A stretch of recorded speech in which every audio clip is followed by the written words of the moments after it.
It's 8:30 and time for Transparency Tracker. A group is digging into government spending, including right here in Maine. That's right. Let's bring in Adam Andrzejewski, the CEO and founder of Open the Books. And Adam, you've been looking into a number of things over the past few weeks, including local charities.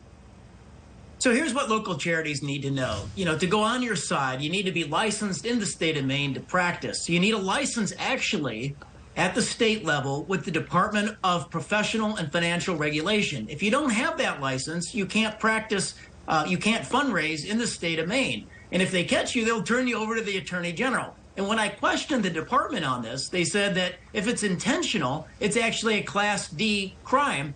And so please, if you're a public charity out there, get licensed. If you're a donor, hit that website at the state level and make sure that you're giving to organizations that are compliant underneath the Maine Charitable Solicitation Act. Adam, you also invest in donors giving to the governor's inauguration fund. How about the top paid federal employees in Maine?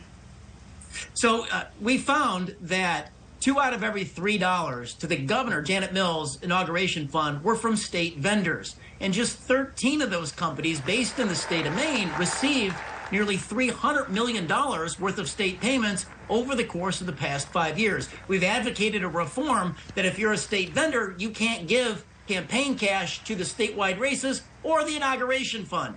In terms of federal employees based in Maine, we found that at the Togus VA facility, there was 13 doctors that out-earned the President of the United States at a threshold salary of $400,000.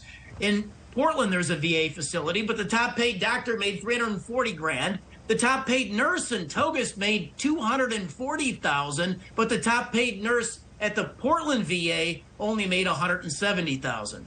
And Adam, let's finally talk about this digital divide, what you've been looking into, what you've found, and maybe some possible solutions.